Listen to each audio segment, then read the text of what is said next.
Hello and welcome to the Fantasy Sanctuary. It is week 5. Believe it or not, we are a quarter of the way through the season. And as always, week in, week out, we are here to get you set up for that week. We're going to talk through redraft, DFS, a little bit of Dynasty Nuggets. We're going to break down every single matchup that you need to know to set those lineups. We're going to start with our game of the week. It's a late game. We don't normally like starting with a late game, but this week we are because this is a juicy one. Philly against the Rams. I mean, there are plenty of players that you are entering lineups in this week, Tom. Where do you want to start? I mean, there's so much to talk about this one, and we've got to kind of mention that Cooper Kupp is pushing to play. I think it would be very easy to gloss over that if it was a player who isn't Cooper Kupp, but Cooper Kupp is an absolute star. The reports out this week suggest that the injury wasn't as bad as the team thought a few weeks ago, which I'm not saying that Cooper Kupp didn't need to go on IR. It sounded like he absolutely did, but by all accounts, he's looked fantastic in practice. Sean McVay said that he wasn't limited, even though the team had to designate him as limited on the practice report. And so much of what the Rams have done well over the last few weeks with Puka Nacua and Tutu Atwell, the ramifications of how this looks with Cooper Kupp back in the lineup is going to be huge. I mean, is Tutu going to continue his streak of 4 games with 8 or more targets in all those games? He's only one of 4 wide receivers to do that. We know what Puka Nacua has been. You know, he's been fantastic. And now, are you saying, okay, well, how much longer can he cling on to being wide receiver 4? That seems like a bit of a high aspiration. But if he can slot more into the Robert Woods role that it seems like the Rams possibly wanted him to be when they drafted him, then that's fine. We know Cooper Kupp can get back to being his fantastic self as well, even if it starts a little quiet.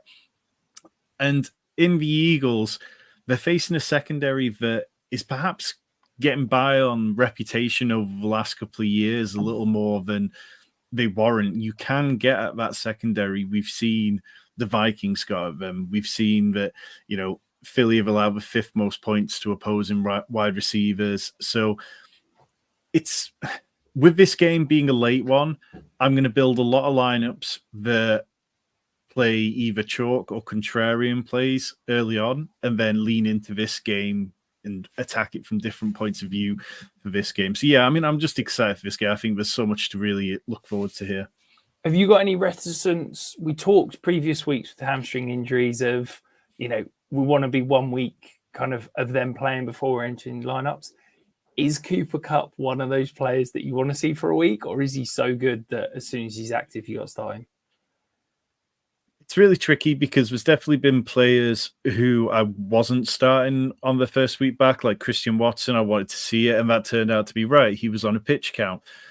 I wouldn't be surprised if the Rams try to keep Cooper Kupp on a pitch count, but I think some of my teams, I mean, I need Cooper Kupp to start, and benching Cooper Kupp for somebody else is a really difficult choice, more so than any of the other ones that we've been presented with so far. So I think it'll be on a case-by-case, team-by-team sort of decision, really. And if you do have those lineup questions, drop them in the chat and we will get to them all tonight. Yeah, I think for me, he's in that kind of wide receiver 2 territory. And, you know, if you've got a situation where you can afford to sit Cooper Kupp in a, you know, a selected lineup, fair play to you because your team's probably loaded. But what about on the Eagles side? Is there any particular players that you're particularly targeting for DFS this week? So, I mean, AJ Brown's usage is substantially more than what we were kind of seeing last year. Like, he is dominating in a way that we just didn't see. Last year, it seemed to be a bit more spread out. Like, Dallas Goedert was getting screens consistently and was really not necessarily a focal point of the offense, but he was a definite part of it every week. And this year, we're just seeing that it is A.J. Brown, Devonta Smith, and then the running game. They're leaning into the running game a bit more often. Yeah, DeAndre Swift has played far better than we perhaps thought he might, but Kenneth Gainwell's still involved there. But, I mean, if you're looking to stack this game up, you're talking about Jalen Hurts, who's the QB5, and you compare him with A.J. Brown, who's the wide receiver 8, or Devonta Smith, who's the wide receiver 15. Smith, 7,400 on DraftKings is very easy to fit in. I think plenty of people will fit A.J. Brown in. The Rams defense ranks 24th in DVOA, but they've allowed the 5th fewest fantasy points to running backs and the 9th fewest to wide receivers. So it's like, in efficiency metrics, this defense isn't doing great, but they haven't really been giving up huge amounts of points. But I would expect that to change against this Eagles offense, which is far better than any they've faced so far. And the one question that I want to know about the Eagles passing game, is it the squeaky wheel game for Goddard? We've seen a few people talk about, we need to get him passing. He's still a part of this offense. We'll get him involved. Do you think they force feed him? You know, he's a screen heavy receiver. Do we think we see 4 or 5 manufactured touches to Dallas Goedert just to try and get him back into being a part of this offense? So this is the second time this season where the Eagles coaching staff have come out and talked about needing to get Dallas Goedert more involved in the passing game and talked about how, you know, he should be getting more catches. But I think when that happens for Dallas Goedert, it is just going to be more designed screens. So what you're kind of hoping with Dallas Goedert is he either gets there through A, volume, or B, breaking one of them and turning it into massive yards after the catch. What kind of gives you a little bit of hope for that? I mean, at $4,200, he's $100 more than Tyler Higbee. So I'm not sure either of those tight ends are particularly going to get played on DraftKings. If you're talking about redraft or dynasty, I think you can absolutely start Dallas Goedert this week, which didn't feel like something we'd have to say. I've got Dallas Goedert in my home league, and it's something that's been causing me pain. But the Rams have given up the 10th most fantasy points to opposing tight ends. They've also been worse against fantasy tight ends from the slot in that position. Sorry, in line rather than from the slot. So, yeah, it doesn't feel like this is going to be a bad matchup for Dallas Goedert. It's just easier to click for 2 wide receivers because they're just so much more fun. Yeah, agreed 100%. And I think from a dynasty perspective, I think I'm 1 week away from buying into Swift. I was out in the offseason. I thought that this offense, where Hurts is getting so many of the carries around the goal line, not heavy receiving usage, but Swift has been so efficient running the ball between tackles, which is not something I ever thought I'd say for DeAndre Swift. I think if he does it again this week against, you know, a decent front seven of the Rams, I think I'm ready to kind of jump in and commit to him longer term. Before we move on to the next matchup, Tom, we've got a couple of questions. If you have got any questions and you're watching live, jump across onto YouTube, get them in the comments there. If you're commenting on Twitter, we cannot see it as we're talking live. But Mariano says, should I give Sanders and Higgins for Joe Mixon? That's a tough one because obviously Higgins' injury doesn't sound too bad, but it probably is going to affect him for at least a week or two. And Miles Sanders has come back from an injury himself. I'm not sure you end up getting a whole lot better in terms of your overall roster by making that trade. I think I'd look, if I was looking to trade Sanders and Higgins, I'd look to trade it for someone else other than Mixon. Yeah, I think the only way I'd do this deal is if Higgins is my wide receiver 4. And therefore he's not going to get in my lineup, and I'm basically trading a bench piece to upgrade on Sanders. I'd do that. But if Higgins is one of my top 3 wide receivers, I'm not making that move. And then the next question from Ballard, he says, trade Breece Hall, Matheson, Amon-Ra St. Brown, Devontae Parker, and Chark for Tyreek Hill, Aaron Jones, Christian Kirk, and Gerald Everett. Man, that's a complex trade. I think he's been speaking to Tarek, one of our YouTube members, who loves a big trade. What do you reckon? I think it's the first side. I'd stay with that because you got Breece Hall, Amon-Ra St. Brown, Madison, who I think is still going to see 60-40 split at the very least. And I think Chark's going to be fine. Whereas I don't have much faith in Aaron Jones. I think Christian Kirk's week's going to be very, up and down, and Gerald Everett isn't what I hoped he would be. So, no, I think I would stick with it or find a different trade. Yeah, I think I'm viewing this as Breece Hall and Amon-Ra St. Brown is equal to Tyreek Hill and Aaron Jones. I'd probably prefer Mattison over Christian Kirk. And then Parker, Chark, and Gerald Everett are all kind of throw-ins. So, yeah, fairly even, but I agree with you. I think I'd probably prefer that front half rather than the back half. So we'll dive across to the next matchup. It is the London game. Obviously, Jacksonville in London back-to-back weeks. Buffalo coming across as the home team. Is this a get-right week for the Jacksonville offense? I feel like I've said that the last 3 weeks on the trot, but maybe this is the week.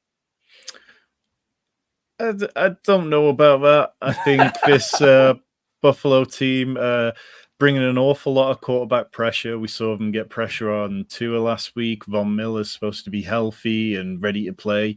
He's made the trip with his teammates. So they're bringing pressure without having to blitz, which is always noteworthy.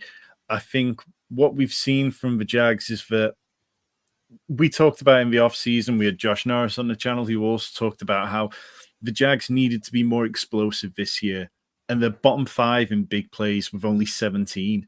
That's an area which we needed to see more of, and I'm not sure that's suddenly going to change against Buffalo, who did a reasonable job of keeping the Dolphins in check last week. In terms of how I would play this game, Zay Jones is returning to practice. It will be interesting to see how that affects Christian Kirk, because we've seen him play far more over the last couple of weeks without Zay Jones. It feels like when the Jags are in situations where they need 3 wide receivers on the field more often, when they don't have a lead, then Christian Kirk is going to be out there plenty. With Zay Jones being out, Evan Ingram has been fine. He's had 5 more receptions in each game this year. But the Bills, they're very good against the tight end position. They've allowed the second fewest points to the tight end position so far. So it's tricky. I mean, Travis Etienne, he's getting the workload, but it's not turning into good points because the Jags aren't scoring lots of points. Meanwhile, on the other side of things, the Bills lead the league in percentage of drives to result in a score with 57%.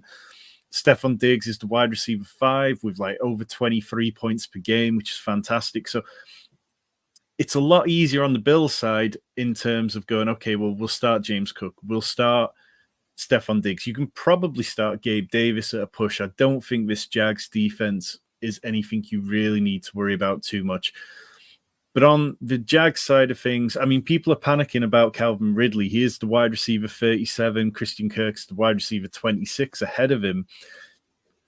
We were both high on Calvin Ridley, but you were high as well. Do you have much hope that Calvin Ridley can get right?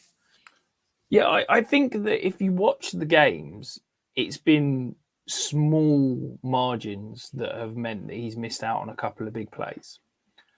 The thing that concerned me last week was the target volume, and such a high percentage going to Christian Kirk and Calvin Ridley just getting basically the scraps was a concern. I do think that Christian Kirk is more of the man beater and Ridley is more of the zone, and we've seen that over the first kind of couple of weeks where Christian Kirk basically feasts against teams that run a lot of man. Buffalo traditionally are a zone defense. They've obviously lost Tre'Davious White from last week. I think this could be a really good week for Calvin Ridley. One question I have for you, though, Tom. We've seen Dawson Knox is banged up yet again. Last week was the first week this season that Dalton Kincaid has run more routes than Dawson Knox. Do you think that we could finally see the Dalton Kincaid that we'd hoped to see week 1, that it feels like it's coming? Do you think it could be here? I think that's what it's going to take, isn't it? It's going to take Dawson Knox not being on the field for the vast majority of snaps in order to see Dalton Kincaid get enough snaps to the point where he can be particularly relevant. But so far, what we've seen hasn't been the true wide receiver at tight end position that was advertised. We've not seen him getting downfield. It's just been like a low A dot stuff. He's been close to the line of scrimmage. And they're using him. He is like Cole Beasley. It's that Cole Beasley role for the Bills where you need a player to get there on pure volume. So, yeah, if Dawson Knox doesn't start, Dalton Kincaid will be startable in pretty much all formats. I'd be completely fine with that.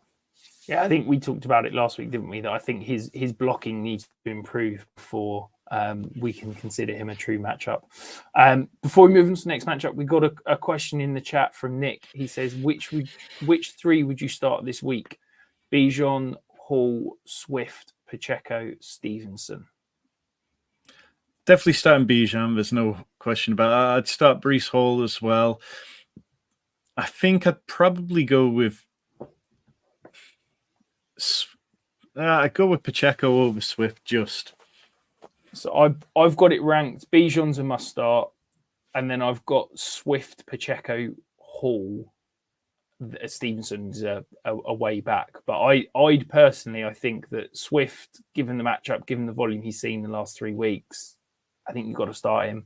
Pacheco against the Vikings, I don't have any faith in the Vikings stopping anyone. And I know that they've talked up Breece Hall, but I'm a little bit reticent to dive all in this week. I think maybe another week to wait on that. So yeah, I'd go Bijan, Swift, Pacheco personally. Right, the next matchup. But before we get there, if you've got any questions, you want them answered, Tom and I are here live. Get them in the YouTube chat. Don't post them on Twitter because we can't see them. But also, if you're watching this and it's not live, you can still post your questions in the comments. We answer 100% of the questions in the comments. Get your lineup questions, get your trade questions. We will 100% get a response for you. The next matchup is the Giants at Miami. It feels like this could be very, very one-sided. It is a big over-under at 50. The majority of those points are coming from Miami, with the bookies leaning that way. Do you think this could be a boat race and therefore potentially not a great one for fantasy? I mean, the Giants have to get going. They've got to start doing things differently to what they have been doing. You look back in preseason, and Darren Waller was getting isolated looks. You know, they were moving around. They were making sure that he saw advantageous matchups. What we've seen so far this season has been terrible. Like, they're not using him creatively. This week was a big turning point because they lent on Wan'Dale Robinson and Jalen Hyatt. They gave them more snaps from the likes of Paris Campbell and Sterling Shepard and Isaiah Hodgins. The only wide receiver ahead of those two was Darius Slayton in terms of snaps. So getting those two involved would be a big improvement. I think that is something that they need to do. Having a healthy Saquon Barkley, of course, would be a massive improvement too. But this offensive line is still an absolute mess. And by the sounds of it, 3 of the Giants starters are still not practicing and are doubtful to play this week. You've got Evan Neal on the offensive line coming out and starting wars with the fans and, making horrendous comments in the press. So it wouldn't be surprising to see, I'm not saying he'd be benched, but it wouldn't be surprising to see something like that because the team seemed very unhappy with his comments as well. On the Dolphins side of it, Devon Achane, he had 13 touches last week to Mostert's 12. He's now up to the RB2 overall, is it? And Mostert is the RB4. I might have that the wrong way around. Oh, no. Yeah, that's right. So you can start both of them until Jeff Wilson gets back. I think you can be fine starting both. It feels like Devon Achane's role is so developed in a creative way that it's going to work. Last week kind of whiffed on Jalen Waddle. It felt like a Jalen Waddle week, but it wasn't to be. I do think that we are due a big performance. His usage has been good. The fantasy points have been okay, but because he's not had any touchdowns, he's languishing as the wide receiver 44, whilst Tyreek is the wide receiver 3. And I do think that can turn around. But really, yeah, this game just comes back to, can Daniel Jones stay upright? He's been hit 37 times. He was sacked 22 times over the course of the last 4 games. And he's been intercepted 6 times through 4 games, which is more than all of last year. So if the Giants can scheme things to keep Daniel Jones okay, then they have a chance. But this one feels very easy for the Dolphins. Yeah, it feels like this could get up early and just run the ball basically to run out the clock, which we've seen Miami can run the ball and keep putting up points. We got a question from one of our YouTube members, Ollie. He's basically saying, how do you see the backfield right now, but more importantly, moving forward? Now, I know you covered it right now. I think for me, both the guys, I think Achane's a top 12 back this week. I've got most at 18. I think if you've got them, you kind of got to plug them in your lineup. But how do you see it for the next 3-4 weeks with potentially Jeff Wilson getting thrown in the mix? Yeah, Jeff Wilson isn't practicing yet. He was eligible to start this week, but he's not. So it's kind of going to be interesting to see what happens there. I wonder whether the Dolphins end up trading one of Mostert or Jeff Wilson at some point because they're getting more from Devon Achane than they thought they would be. They were connected to Dalvin Cook, they were connected to Jonathan Taylor. That move never really felt right to me because of how the Dolphins have invested at the running back position over the last few years. It would have been quite out of character. But it always smelled a little bit like they weren't completely confident in Achane, whereas now, you don't put that back in the ball. Like, surely they're going to carry on with this, and the way they use him makes up for the fact that he doesn't have that prototypical size. So I think you can start Devon Achane every week. I think you can probably start Raheem Mostert every week because we expect this offense to keep scoring points at a very high rate for the rest of the season. Yeah, I think the thing to be cautious with Achane is that he is electric. He's been phenomenal in limited touches. There is absolutely a week coming where he's going to have 10 touches for 15 yards and not score. It's just, you can guarantee it. Yes, he's electric, but there will be a defense that bottles him up. And he's never going to be a player that's going to command, Derrick Henry style 24 carry games. That's just not going to be his game. But I think that when he's as explosive as he is and had the production he has, you can't not put him in your lineup. The one thing for Dynasty I think is worth keeping on, Wan'Dale Robinson, you mentioned at the top, 27% targets per route run. They want to get the ball in his hands. Every time he's healthy, we've seen this Giants offense run through him. And I think that he's a guy that you can probably go out and buy very, very cheap right now and could easily be a wide receiver 3 for you for the rest of the season. So, yeah, if you can sneak him away, maybe a third, maybe you have to pay a couple of thirds. He could be a sneaky little buy low option right now. The next matchup, we've got Carolina at Detroit. This is another game that feels like it could be very, very one-sided. Is there anyone because of that you're kind of interested in? Yeah, you've got on screen there. The Panthers defense is 26 in defensive DVOA versus the Lions offense, which is 4th in offensive DVOA. That's about as clear mismatch as they come. The Panthers, their best hope would be that Amon-Ra St. Brown isn't healthy enough to play this week. But what we've seen is that Amon-Ra St. Brown, if there is a way that he can play, he absolutely will play every week. And when he does play, you absolutely lean into it and play him because the kind of volume that he can command is fantastic. I'll absolutely be playing David Montgomery this week on DraftKings, and in all the leagues I have him. I think that running back on DraftKings this week is a bit ugly, and David Montgomery, his role is so well defined at the minute. He has the 3rd most fantasy points from pure rushing only, and as electric as Jahmyr Gibbs is, he's not a pass protector. And the Lions, we keep saying it every week, the Lions run so much play action because that's what Jared Goff is best at. David Montgomery is good in pass protection. Jahmyr Gibbs, at his time in Alabama, I think he had less than 40 snaps in pass protection the whole time he was there. So it just doesn't make sense to put him on the field for those situations. Sam Laporta at 5K is absolutely going to be a very attractive play this week. I think, what we're seeing out of him is more than most people expected. He's tight end 4 in PPR points per game at the minute. And yet, if you want to really push this, you could possibly go with a Lions stack, but I think there's better quarterback options this week. In terms of the Panthers side of the ball, it's not looking pretty. Last week, their clear plan was that they were just going to get the ball out to screens. And when the screens didn't work, there was really very little else for them. Miles Sanders was apparently working his way back from his injury. He didn't practice for 2 days leading up to the game. The early morning reports on Sunday said that he'd be fine. Didn't really look like it. Chuba Hubbard mixed in much more than we expected. And the Lions' run defense is a particularly good unit. I can't remember the stats off the top of my head, but they have been fantastic for a little while now. So I wouldn't be lining up to start either one of them.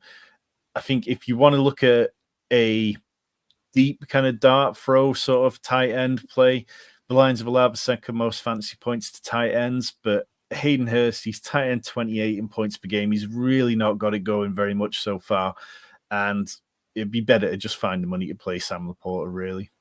Yeah, I can't get on board with Hayden Hurst. His snap share's going down. The target share's non-existent. I think, that is very much hit and hope, and you're basically praying for a touchdown. Jameson Williams back this week. Is he a player that, we know he's got lightning quick speed. We know that he's probably going to have at least a package of plays as a deep threat. Is he a guy that you could potentially sneak into, tournament lineups as a what the heck flyer at the price he is? I think if you're playing the Millie Maker, it probably makes some sense to have some exposure to him because at 4K, it just opens up your lineup. You can absolutely ram in some great studs on the back of playing a 4K player. But what we saw with Jameson Williams when he came back last year was very, very limited role early on. And now he's coming back from a hamstring injury. Like, it didn't sound like, the team were pleased to have him back and for him to actually be able to play a couple of weeks ahead of schedule. But it didn't sound like he was 100% healthy. Like Dan Campbell talked about how they're going to be sensible with it. So in redraft, I wouldn't be starting Jameson Williams. I think you absolutely have to see what they do first. But yeah, I mean, you're the Dynasty guy, Rich. Do you feel like he can put it together and break out now? No. I think that there's I wasn't a big Jameson Williams fan coming out. I think there's a reason why he was running so many plays in the preseason. I think that he's not put it together. Last year, he was injured, but then when he was on the field, he did nothing. And I think that I don't believe that he's going to come in and be anything more than a situational deep threat that might get the odd touch, odd carry. So yeah, I'd much rather, you see the numbers on the screen. I think if you want to attack this Lions offense and you can't pay up to go and get Amon-Ra St. Brown, Sam Laporta's the way to go. I mean, he's just an absolute beast and he's been incredible week in, week out. The next game, we're going to go across to two young quarterbacks that have had slightly different starts to the season. Houston against Atlanta, relatively low over-under, only at 41.5. Interestingly, the cash is almost exactly 50% on the under. So it's that over-under is staying where it is. Is there anyone that you can keep buying into on this Atlanta offense, or do you think that it's time to start giving up on some of these guys? Yeah, Bijan Robinson is an auto click for me in DFS this week. I've talked about it, like running back position looks a bit ugly, and I'd much rather pay up for Bijan Robinson than take a middle tier running back to pair him with. Outside of that, on the Falcons side, I mean, Kyle Pitts down at 3,300. It's absolutely where he belongs. He's tight end 29. Jonnu Smith is tight end 11 in points per game. And it just shows you he isn't healthy. There's various videos of him running and having a bit of an awkward gait when he runs. So I'm not interested in that. I think this is one which people are going to perhaps be drawn to and think that there's sneaky upside in this game because the Texans have been on an absolute tear. CJ Stroud has been passing at a ridiculous rate. You can see it there on screen from our friend Dwayne McFarlane, of QBs to average at least 290 yards in the first 4 games of their career since 2000. CJ Stroud is right behind Cam Newton, ahead of Andrew Luck, Justin Herbert, and Patrick Mahomes. He is playing at an incredible level. But the Falcons, they've allowed a league low 28 points to wide receivers out wide. In the slot, they're slightly weaker. And a lot of this comes back to AJ Terrell, who shadowed Calvin Ridley last week. There were times where they were also putting Jesse Bates onto Calvin Ridley as well and double teaming him, not to the length that you'd go to if it was somebody like Devontae Adams or Justin Jefferson. But they know what their strength is in that secondary and how to deal with it. So I think Nico Collins is somebody I'd be slightly more worried about this week if the Falcons decide to shadow him. I mean, that kind of stuff gets blown out of proportion normally, but AJ Terrell shadowed Calvin Ridley on 80% of snaps last week. That's a huge amount. It's very rare to see it kind of like over 60. So I think I'm a little bit more drawn to Tank Dell at 4,800 than Nico Collins at 5,600. Damian Pierce feels like a player who's going to get right sooner rather than later. The Texans' offensive line, we've been talking about it for weeks now. But Laramie Tunsil's healthy. Titus Howard is healthy, which means that the two of them could return to the left-hand side of the line and actually give them at least half an offensive line that's healthy. But Pierce, he's the only running back with 10 missed tackles forced who is averaging fewer than 3 yards per carry. Like, he's trying to make players miss, but every time that he makes one player miss, he's just swarmed by more defenders. And last week, his usage wasn't incredible, but that was because he just absolutely blew the Steelers out the water. So the Texans decided to get Singletary more involved. So, yeah, Drake London, if you need to start him, you need to start him. But as you can see on screen there, he's had 2 games over 11 points and 2 under 6.0. So trying to guess which version of London we see every week is going to be very difficult.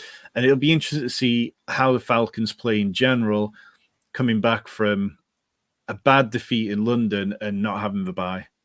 Yeah, it's interesting you saying about AJ Terrell. PFF are projecting him to follow Nico Collins on 40% of routes. So I think, that may sound like a small number, but that's actually quite a large number. You're normally around the sort of 20% mark. So, I would also be, you don't need to threaten me with a good time with Tank Dell. I'm all in on that. And I'm really excited about, we've talked about CJ Stroud and how good he's being. I've been talking in the week. He's now a first-round startup pick for me in Superflex drafts. I'm really excited about what he's done. And now he's getting a healthy offensive line. It feels like it could go to a whole new level. And I'm really, really excited about what this Houston offense could be, particularly that passing game. We've got a couple of questions in the chat, though, Tom. Trade Henry for Waddle, and that's Brian Robinson. What are your thoughts? If I'm getting Waddle and Brian Robinson, yeah, absolutely. I would not be doing it the other way around. Yeah, no, definitely. I think for me, Henry and Robinson are probably in a similar tier. So you're basically getting a free Waddle. So, that's an easy smash. And then the next question from Nicholas, who are you starting, Jordan Love or Fields at QB? I do have Watson as my wide receiver 3 running backs of Brian Robinson, Etienne, Kyron Williams, or a chain. So let's start with the quarterbacks, Jordan Love or Fields? It's tricky because Jordan Love is the QB4, QB5 overall, and they've got a very easy matchup against Vegas. Justin Fields came off probably one of the best games of his career last week. I think I'd possibly lean towards Jordan Love just because the Packers wide receivers are getting healthy and I've got a little bit more faith in them. And sometimes when I don't like a lineup decision, I just don't like playing the Thursday night one. I'd rather give myself a little more time to be okay with it. Yeah, no, I think I've got them back to back. I've got Fields ahead of Jordan Love, but they are, a back to back, so it's incredibly close. And then 3 running backs. So Brian Robinson, Etienne, Kyron Williams, a chain. I'd be taking Brian Robinson, I'd taking a Chan, and Etienne. Yeah, I'm just looking. Etienne, Kyron Williams, a Chan for me. So I think I'd sit Brian Robinson out of those. But yeah, that's a pretty good position to be. Let's be brutally honest. You're probably going to win that matchup. If you are here, if you're watching and you've not hit that thumbs up, help us out. Hit that thumbs up. Let's see those numbers start to tick up. And also, if you're here and you're enjoying what you're watching, hit the subscribe. There'll be more content. Tom will have all his DFS content coming later in the week. Early next week, I'll have my Rise and Fallers and the Dynasty focus stuff. So, keep it all coming and we'll get you going. The next matchup, Baltimore at Pittsburgh, incredibly low over-under. Is it just a case of this is a defensive AFC North matchup and therefore you can't really attack it in DFS? It's tricky. I mean, I think that over-under is going to climb a bit because Kenny Pickett was taken off the injury report today. And he should be able to play. I think that you're probably losing at least a point for the Mitch Trubisky, like if Mitch Trubisky was starting. But ultimately, I mean, this is just a mismatch in terms of quality. The Ravens defense is 4th in DVOA versus Pittsburgh offense, which is 30th in offensive DVOA. So it's Ravens defense that's also getting healthier. Marlon Humphrey returned to practice this week. Marcus Williams practiced last week and almost played. You look at the Ravens as a whole, Rashad Bateman, Odell Beckham, Keaton Mitchell, Ronnie Stanley, they're all practicing, they're all getting healthier. So it feels like if the Ravens want to go out there and lay the hammer down on the Steelers offensively and defensively, there's a reasonable chance for them to do it. The Steelers have allowed 3 top 5 wide receiver finishes so far, 4th most fantasy points to the position. Really like Zay Flowers this week. Odell is going to have bigger games than he's had so far. I think Rashad Bateman, we're still waiting and hoping that there's going to be a breakout game, but Zay Flowers at 5,500 on DraftKings is kind of an auto click for me. Mark Andrews, we know that when Lamar is pressured, his first look is always going to be to Mark Andrews, and TJ Watt is still going to bring pressure against this Ravens offensive line, even if it's getting healthier. In terms of the Steelers, though, it's now been 39 games without 400 total yards of offense, which is just baffling. It's crazy that they've gone for, you're talking like almost 3 seasons. Najee Harris is averaging 8.4 expected PPR points. In 2022, that was 14.9. And 2021, it was 19.7. He's really struggling to get any kind of separation from Jaylen Warren, even though he's actually doing better in a bunch of rushing metrics than he has done over the previous couple of years. But what's hurting him is he's not getting the passing down role, and there's no goal line role because the Steelers don't get to the goal line. George Pickens, he's been disappointing. We thought that with Deontay Johnson out that he could end up taking a bigger role and being really good. But what we're seeing is it's just the same old story. He is an excellent contested catch player, but Kenny Pickett last week, he threw 63% of his first down passes behind the line of scrimmage. That resulted in 0 first downs and picked up none of them picked up over 5 yards. So when you're doing that, then it's going to be very difficult for a guy like George Pickens who wants to win the ball downfield to be relevant. So without Pat Freiermuth, maybe it becomes even more condensed, but on the defensive side of things, that just makes it even easier for the Steelers. Ravens. It's just a matchup. I get that there's definitely some appealing players, but I feel bad about every single player, and it's one of these matchups that I just feel I can't attack at DFS. There's in your selecting lineups, yes, Lamar, Zay Flowers now, Mark Andrews, you've kind of got to plug them in. But in terms of DFS, I just don't think I can attack any of them because that over-under is so low. And, I know we don't ever talk defense on this show, Tom, but I feel like I've kind of got to mention it. The Ravens DST is priced pretty high at, I think they're 4,200 this week. Is that a defense you think you can pay up for given the matchup? I don't pay up for anyone in DFS. I pay down for defenses all the time because scoring is so random at the position and it's easier just to pay down sometimes. But if from a DFS point of view, if you're looking to play any of the players from this game, it makes sense to just play one-offs. Say, okay, I'm going to take Mark Andrews and drop him into a lineup with a game stacked around something else, or Zay Flowers dropped into this lineup. But yeah, don't go heavy on this one unless you me, in which case I'll probably still have one Ravens stack.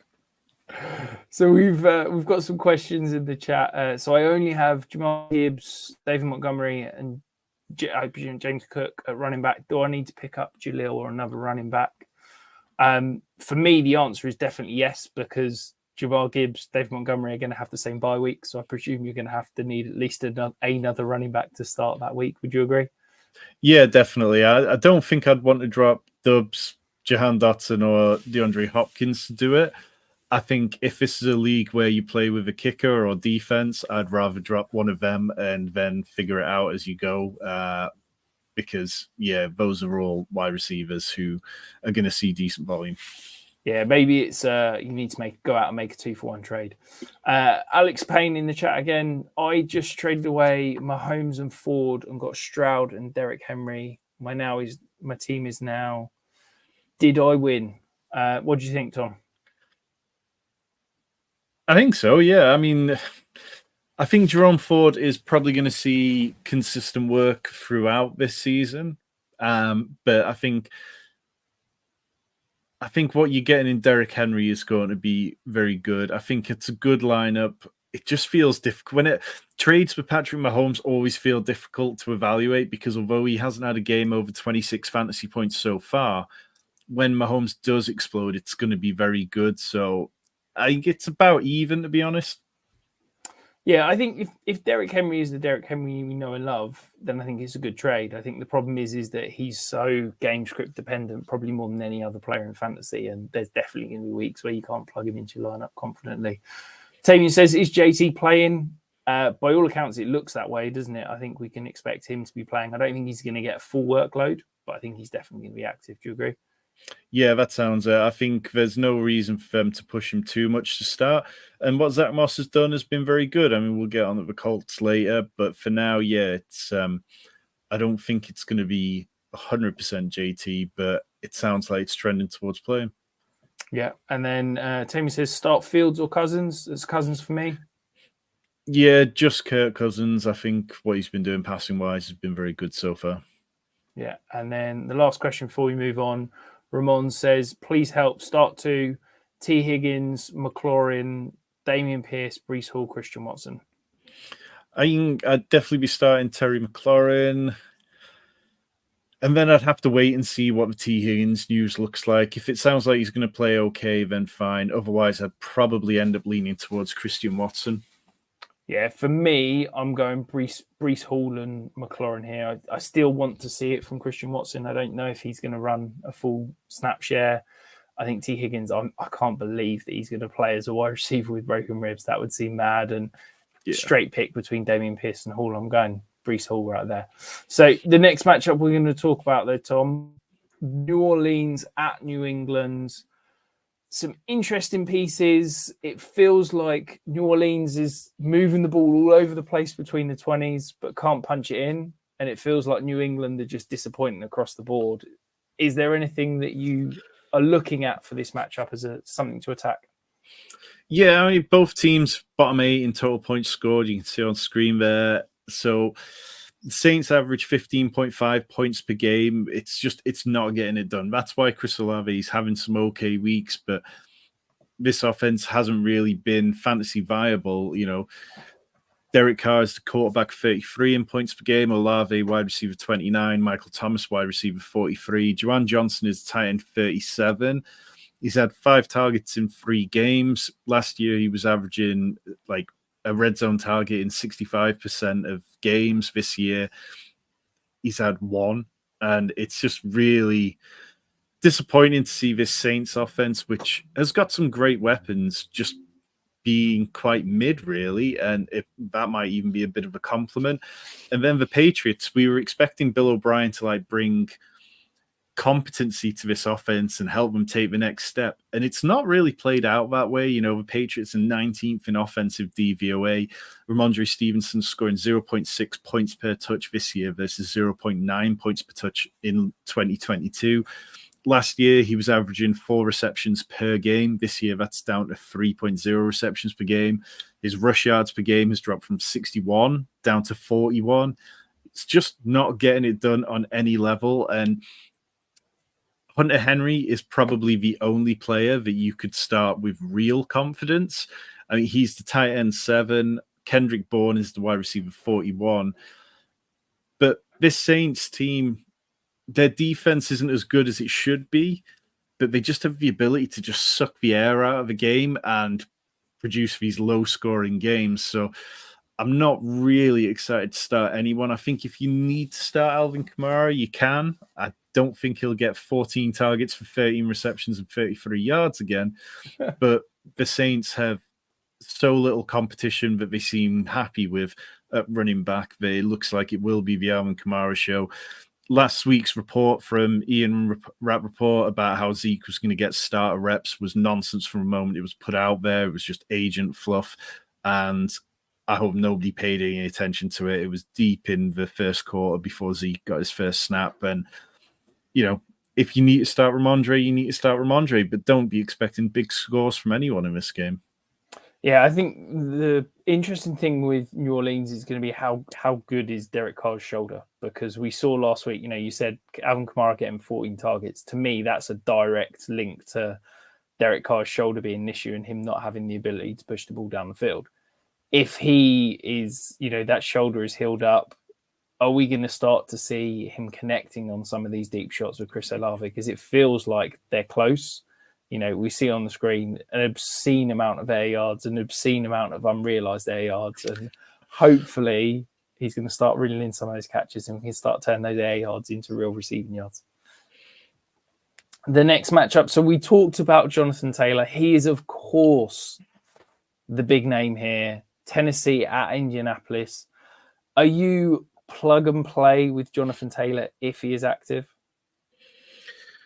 I don't have Jonathan Taylor on a single roster, so it's a tricky question. I think if you've sat for 4 weeks without Jonathan Taylor, you probably, unless you've looked into something like a Kyron Williams situation, it's probably time where bye weeks come in where you need to be able to make that decision to play him.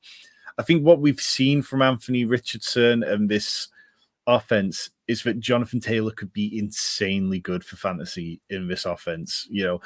They're doing far more in the passing game than we expected them to possibly be doing with Anthony Richardson. Every week he's making plays where you just like, that throw was incredible. And of course, then he'll follow up by missing a wide receiver by 5 yards. But the Colts also, they're game planning aggressively game to game. Last week, they went incredibly run heavy. They led the week in terms of pass rate under expected. They were running as much as they possibly could. So it will be interesting to see how the Titans' much vaunted run defense is able to stop them. We've seen that that's a matchup that you want to avoid generally, but the Titans haven't faced any dual threat quarterbacks particularly so far. So if they haven't to account for Anthony Richardson as well as Jonathan Taylor or as well as Zach Moss, who's played far better than anyone expected him to be, then it could be difficult. I think Josh Downs, he's averaging 84% of his routes from the slot, and the Titans are particularly weak against opposing slot receivers. So if you're looking for a contrarian play on DraftKings, I don't mind that at all. In terms of the Titans side, Derrick Henry's averaging 90 scrimmage yards per game, and he's had various games where he's been doing, a lot. He's gotten a lot of touches. The volume is still there for him. Last week against the Bengals was a vintage performance.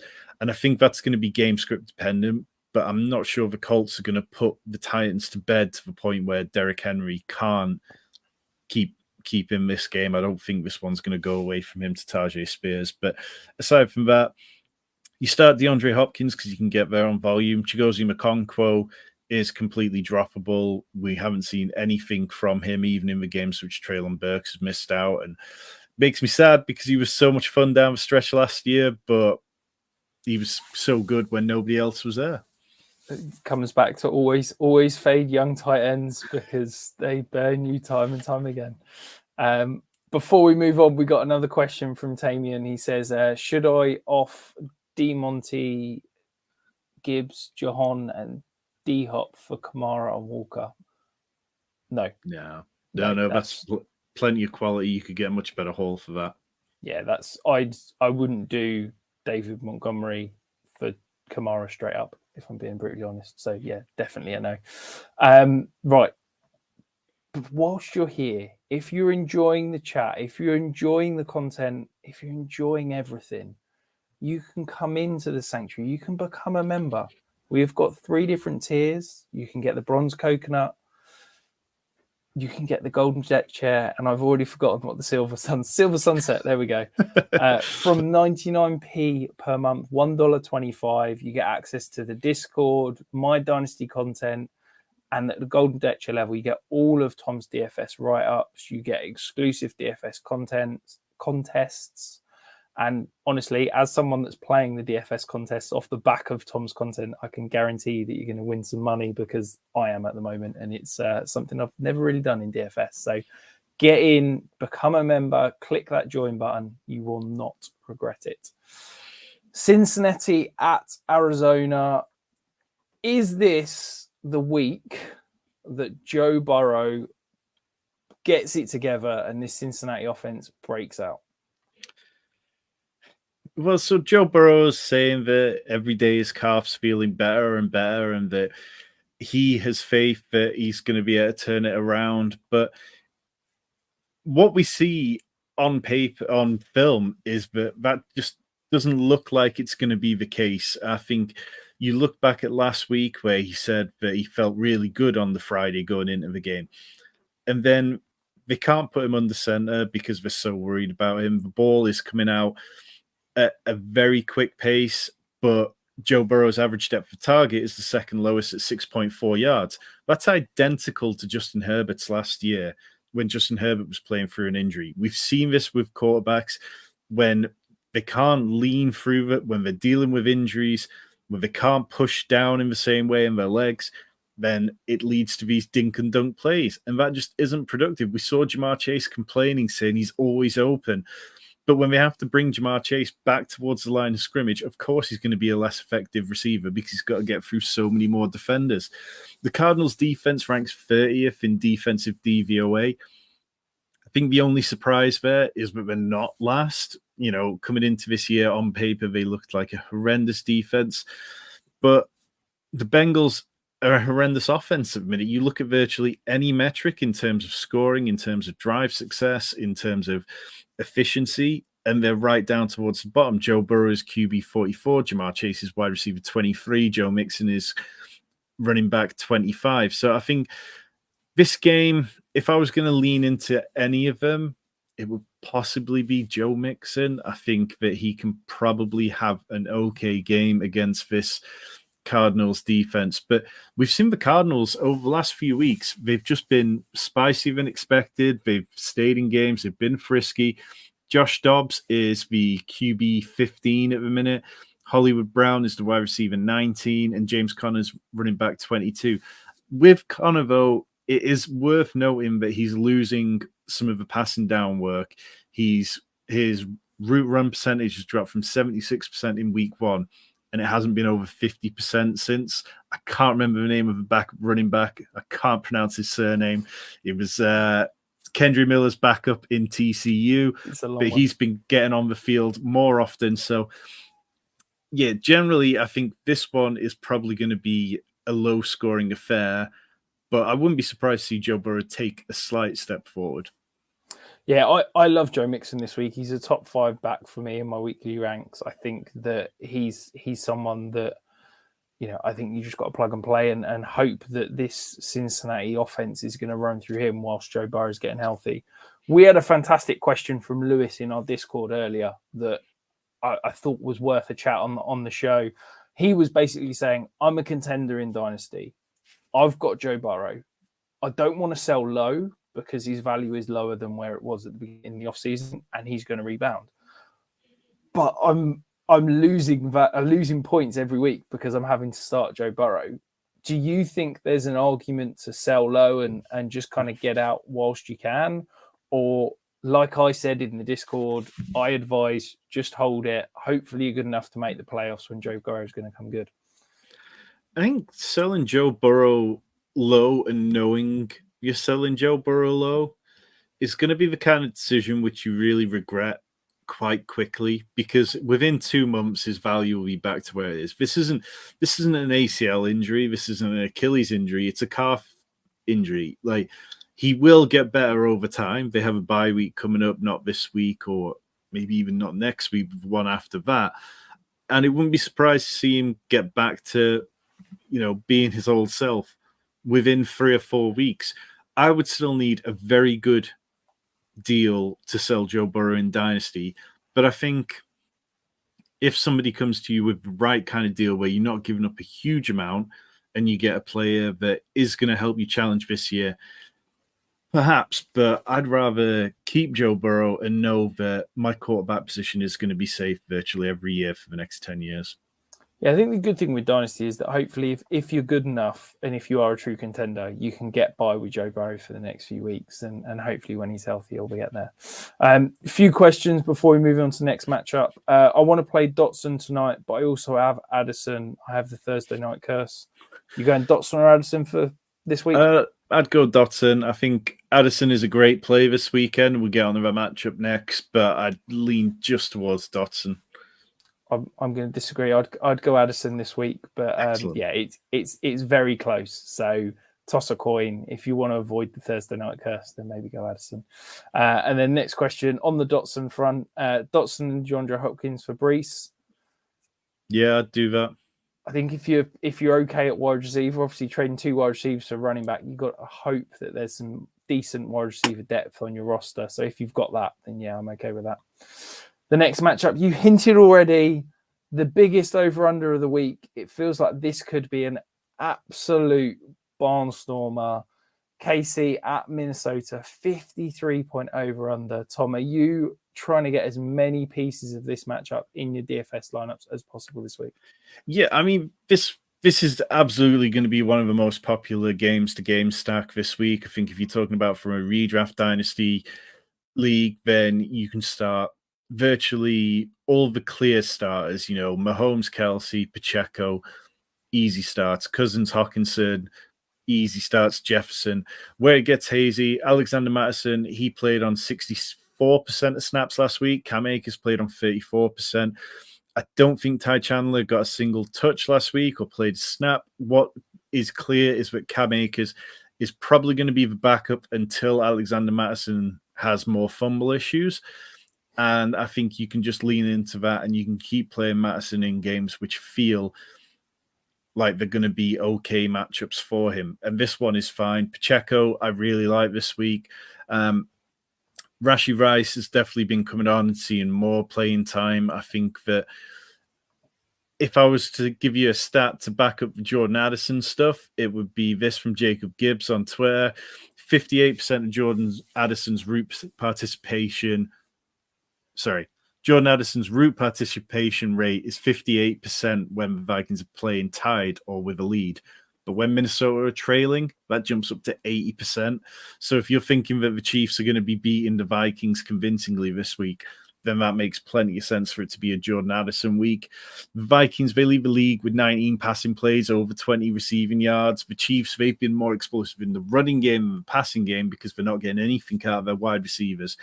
But the Vikings have allowed a league-high 197 points to opposing wide receivers so far this season.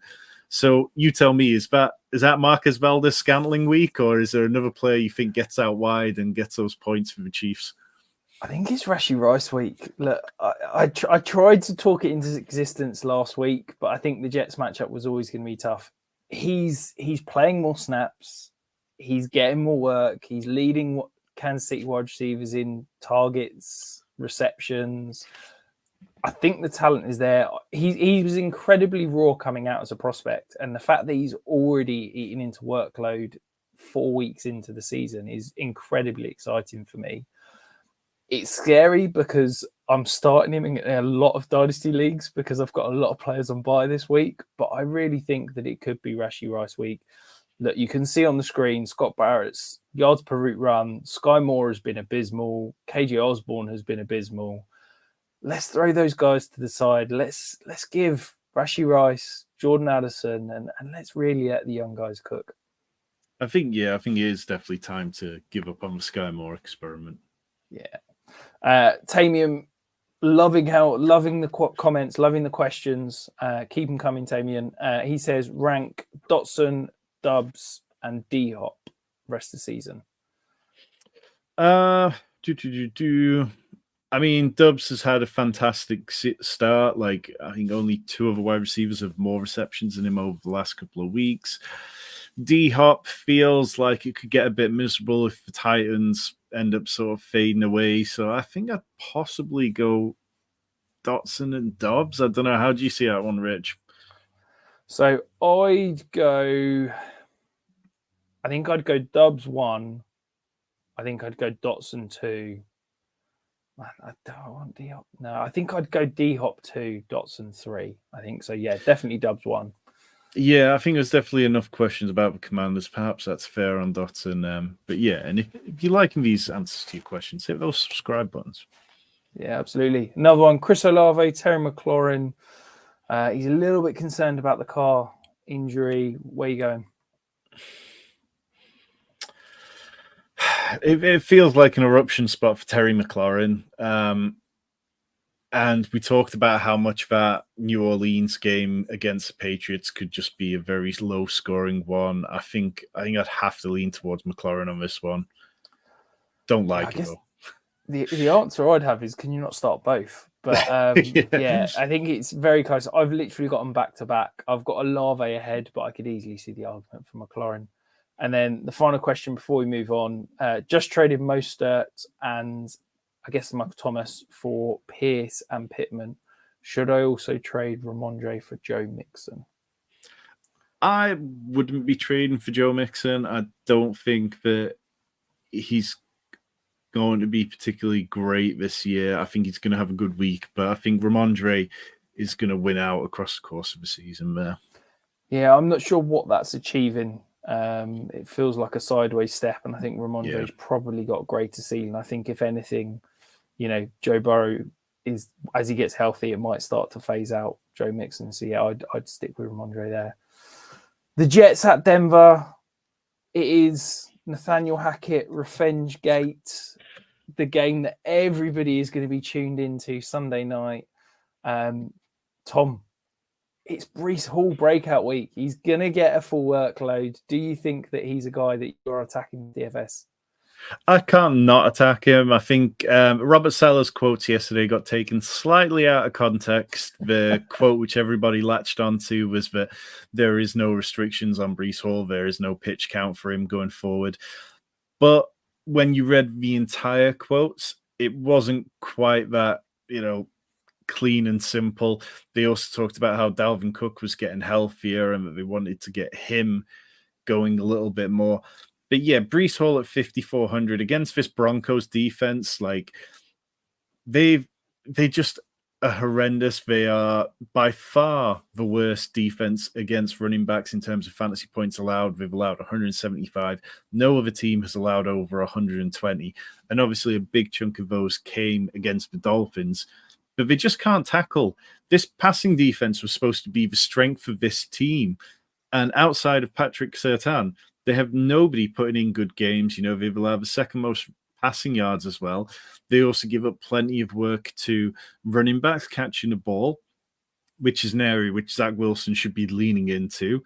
I think it's been upsetting to see that Breece Hall, our friend John Daigle mentioned on Twitter that his first 2 carries went for 109 yards. And then since then, his last 30 carries have gone for 101 yards combined, which is pretty miserable. But yeah, I just don't see how this Broncos defense is suddenly going to stop Zach Wilson when they just completely couldn't stop Justin Fields for large parts of the games. They haven't forced a non-Hail Mary incompletion since the first half of week 2. That's insane. They've seen so many pass attempts. Yeah.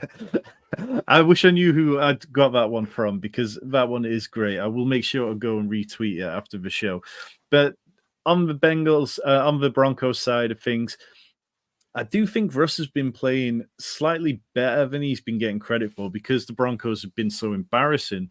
But Russ has been all right. If you basically track back to the point where Nathaniel Hackett got fired, he scored over 14 points on average in all those games. I think before that, he was averaging 11 or something rotten. Marvin Mims is one of 3 players to average 130-plus receiving yard reception per game. Justin Jefferson and Tyreek Hill are the only other 2. So I think you can find nice little correlations like that, like Marvin Mims and Breece Hall will be quite a different one. It just feels like one of Jerry Jeudy or Cortland Sutton could be the receiver who ends up with the Panthers within the next couple of weeks. Yeah, absolutely. I think Marvin Mims, if you've got a chance to go out and buy him in Dynasty, I think that workload, that breakout is coming. Really interesting nugget that I think probably isn't getting talked about enough is DJ Reed is probably going to miss this game for the Jets, which means that you've got Jerry Jeudy's probably going to line up in the slot. He's going to have Michael Carter, who's probably one of the best slot corners in the league. You've then got Sauce Gardner, who primarily plays on one side. But if it means they're going to drop down to Bryce Hall as the 4th corner, I do wonder if that means that could we see Sauce Gardner switch sides, maybe follow a player like Cortland Sutton? Does that then open the gate even more for Marvin Mims to have a good week? I can't decide quite how I'm lining it up, whether I'm attacking Cortland Sutton, whether I'm attacking Marvin Mims. But I think one of them is going to have a good week. I just, at the moment, don't know which one. We've got a few questions before we move on to the next matchup, though. Tamian back in saying, I offer Dotson and DeAndre Hopkins for Breece, Barkley, offer them for Kamara. Absolutely no for Kamara. Happy with the other two for me. Do you agree, Tom? Yeah, I think Kamara's going to have weeks where he's relevant, but they're not going to be the kind of weeks he had last week where he saw so many receptions. And without that, I don't think he can be as relevant. Yeah, nice. And Martin, one of our members in the chat, saying, is Breece a good play in cash this week? I think so. I think at 5,400, he's cheap enough where we could live with it if he only gets sort of 13 points. I think it would be nice if he was slightly cheaper, but Dalvin Cook looks bad. I don't think, I mean, you're a Jets fan. You've been watching the games probably closer than I have, but Dalvin Cook hasn't done anything to make us think that we should be playing an awful lot of him. I think when you talk about the running back slate this week, you're going to be looking at guys like Devon Achane, Joe Mixon, Bijan Robinson, who are going to be very chalky. And Breece Hall will be the cheapest running back to be around that sort of 10 to 15% owned range. Yeah, and also, Martin, you can want the Jets to lose, but don't worry, we're winning this week. If you're here, like Martin, and you've got questions, get them in the chat below. If you're watching this not live, as I've said before, we answer 100% of questions on every single one of our videos. Get the questions in the comments and we will give you your answer, whether it's start sit, whether it's trade questions, whether it's strategy, anything. Get them in the comments and we will answer them. Dallas against San Francisco. It feels like this is such an exciting game, but is it a game that you think you can be confident in starting a lot of the stars, knowing that this is two very, very good defenses? Yeah, I think this is kind of like a shows what you're made of matchup, because the Cowboys really haven't been pushed so far. Yes, they lost to the Cardinals, but like it's not really been a game where it's like, okay, let's get into pure volume and see what like that looks like. I think what we've seen from the Cowboys has been disappointing outside of Tony Pollard and outside of Jake Ferguson, who are both top 10 options at their position. Dak is the QB 21. Brandon Cooks is the wide receiver 91 in points per game, and Michael Gallup is the wide receiver 70 in points per game. So it'd be fantastic to see one of those get more involved in a game where they're probably going to need it. But Dak's average depth of target is 5.4 at a minute. That's a league low among quarterbacks with 25 attempts or more. So he's going to have to get the ball out more often. Like the Niners, they're middle of the field where you're talking about Fred Warner, where you're talking about Tua Funga. That's not where you want to be putting the ball. You want to be pushing the ball to the outside more. And we haven't really seen that from Dak in terms of consistently. So it will be very interesting to see how he does. In terms of the Niners, I mean, CMC, 81.9 points from rushing. There's nobody else in the league over 61. He has been incredible. So much of what we saw last week was just they knew that they could beat the Cardinals by just leaning on him, and they didn't need to go to George Kittle, who I thought would be in line for a good week. They didn't need to go to Debo, who wasn't healthy. And it sounds like Debo isn't going to be healthy again this week, which then means that you can probably start Brandon Ayuk with more confidence. I think if you're looking at this for Sunday Night Football and talking about which players should I put in the captain spot, Brandon Ayuk will be incredibly popular. I think CeeDee Lamb will be slightly less popular, but we've seen enough kind of big games from CeeDee Lamb where he gets schemed around where I could make the argument for it. But yeah, I think this is the kind of game where you can start most players involved with it with plenty of faith, apart from Deebo Samuel, who doesn't sound 100%, and he's not a player who we should possibly be starting when he's not 100%. Yeah, it feels like he's going to kind of soldier through it, but I don't think he's a player that you can start with any confidence. A couple of questions. Nez, one of our members, says, who's the pass catcher to stack with Lamar this week? Well, you can either go with Mark Andrews, who, like I say, he's Lamar's first read when he's pressured. He is who he targets routinely at that point.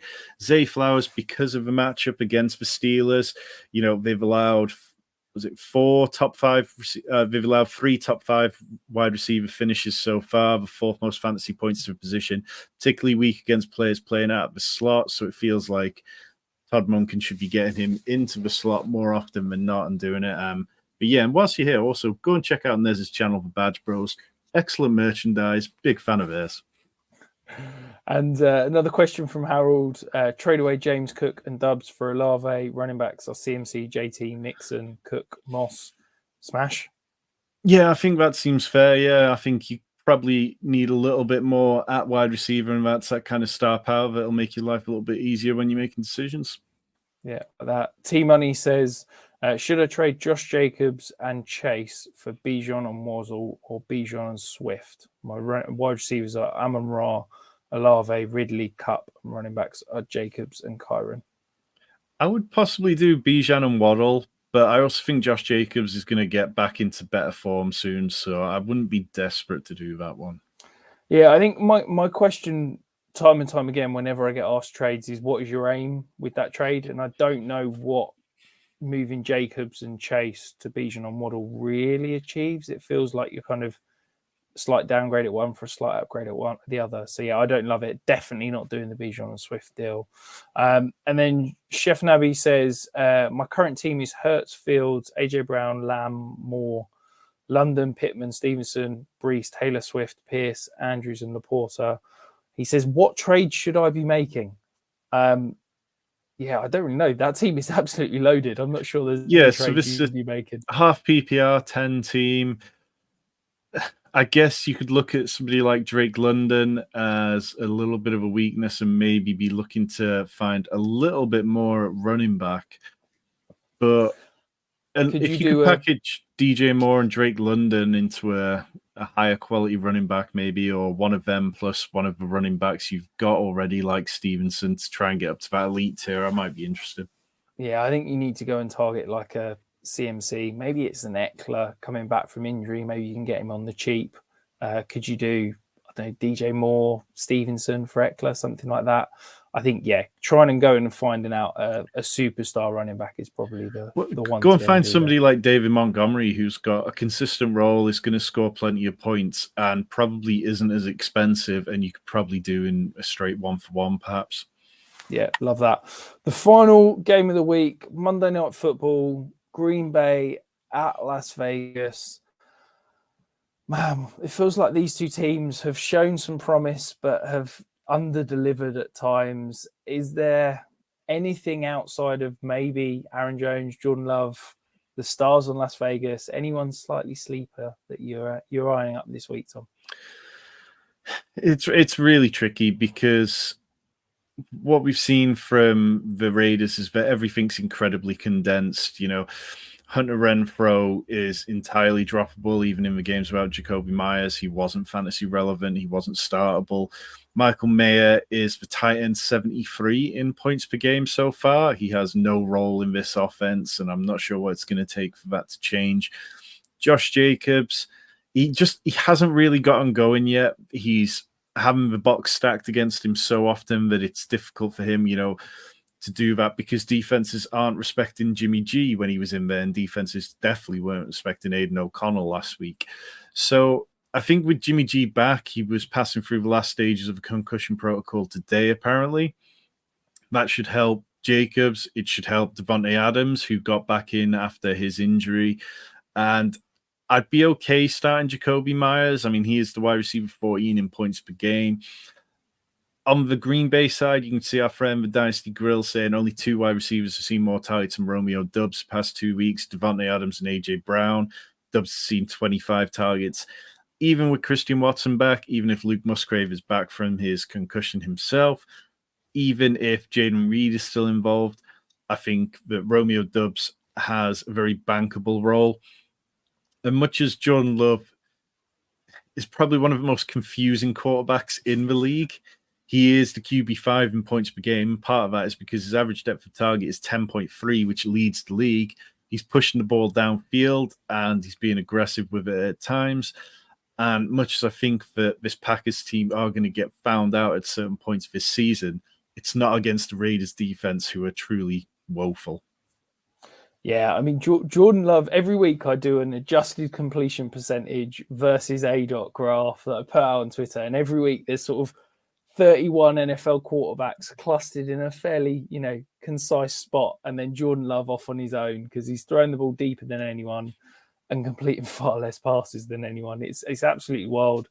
Hopefully that starts to kind of regress to the norm and he starts to complete a few more at a slightly lower ADOT, and it's a little bit better for him from an efficiency standpoint. But yeah, really like what he's doing for those wide receivers, but fascinating to see when you get all three of those healthy, what it's going to do for your fantasy lineups.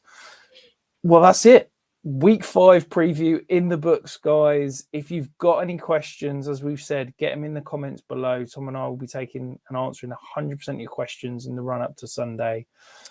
It's an exciting matchup, exciting lineups. Tom's DFS content will be dropping later in the week. If you're not in the Discord, you can join, become a member, and you get access to all of that good stuff. Tom, before we disappear, anything to add? No, yep. The DFS must plays video will be up on Saturday morning. The DFS clinic video where I talk about my cash game cores, where I talk about the GPP stacks that I'm targeting, as well as what I view as good chalk and bad chalk, those players who are popular, how to deal with them. That video is a members only one, which you can access by signing up to the Golden Deck Chair for, it's less than $2 a week. It pays for itself with stuff we're giving out in there. Get in the Discord. We've got over 100 people in there helping each other make trades, make starts, sit decisions, all about in your content. I mean, there's never been a better time to be a subscriber of Fantasy Sanctuary. And on that wonderful note, best of luck this week, guys, and we'll see you soon.